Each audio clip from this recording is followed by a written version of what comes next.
ప్రార్థనలో ఏకీవించిన ప్రతి ఒక్కరిని, వారిని, వారి కుటుంబాలని దీవించండి, ఆశీర్వదించండి. వారి ప్రయాణాల్లో క్షేమము నీ సన్నిధి తోడుగా ఉంచండి తండ్రి.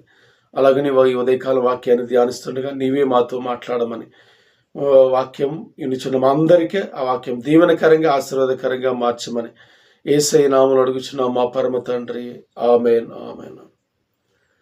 వాక్యాన్ని మనం చదువుకుందామండి. దేవుని యొక్క మాటలు యోబు గ్రంథం 42వ అధ్యాయం 12వ వచనములో మనం చదివినట్లయితే అండి, యెహోవా యోబును మొదటి ఆశీర్వదించిన కంటే మరి అధికముగా ఆశీర్వదించెను అని ఉదయకాలం దేవుని యొక్క మాటలు మనం చదువుకున్నాం. మొదటి ఆశీర్వదించిన దానికంటే మరి అధికముగా దేవుడు యెహోవా యోబును ఆశీర్వదించెను అని వ్రాయబడింది. నిజముగా ఈ మాట మనందరి జీవితాల్లో నా దేవుడు నెరవేర్చును గాక.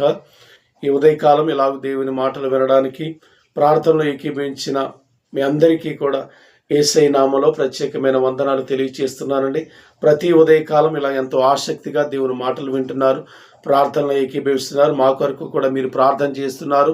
అందరూ బట్టి దేవుని నామానికి మహిమ కలుగునుగాక. నిశ్చయముగా మీకున్న ఆసక్తిని బట్టి, మీకున్న విశ్వాసాన్ని బట్టి నా దేవుడు నిశ్చయముగా మిమ్మల్ని, మీ కుటుంబాలను, మీరు చేసే ప్రతి పనిలోనే దేవుడు తోడుగా ఉండి నడిపించి మిమ్మల్ని దీవించి ఆశీర్వదించును గాక. ఆమేన్, ఆమేన్, ఆమేన్. ప్రియులారా, ఈరోజు మనం చదువుకున్న వాక్యంలో ఉందండి, యెహోవా యోబును మొదట ఆశీర్వదించిన దానికంటే మరి అధికముగా ఆశీర్వదించిన. మన దేవుడు ఆశీర్వదించే దేవుడు.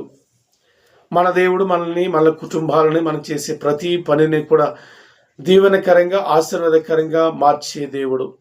అయితే మనం చదువుకున్న వాక్యంలో ఉందండి, యోబును ఆశీర్వదించాడు, కానీ తర్వాత మరలా అంటండి మరి అధికముగా ఆశీర్వదించాడు. మరి అధికముగా దేవుడు ఆశీర్వదిస్తాడు. అయితే మరి అధికముగా అంటే ఒక ఉన్నతమైన స్థాయిలో దేవుడు ఆశీర్వదించడానికి గల కారణం ఏంటంటే అండి, యోబు గురించి మనం చూసినట్లయితే యోబు మొదటి గ్రంథంలో ఉంటుందండి. యోబు ఊజు దేశమందు ఒక గొప్పవాడు, ధనవంతుడు, గొప్ప భాగ్యవంతుడు, సర్వ సంపదలు ఉన్నాయి.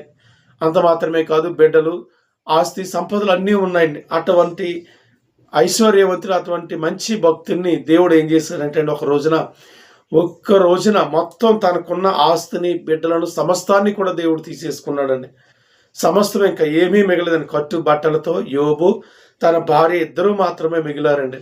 అయితే అలాగ మిగిలిన తర్వాత యోబు అంటారండి, యోబు గ్రంథం మొదటి అధ్యాయం 21వ వచనంలో ఉందండి, నేను తల్లి గర్భములో నుండి దిగంబరిగా వచ్చాను, దిగంబరివై అక్కడికి వెళతాను.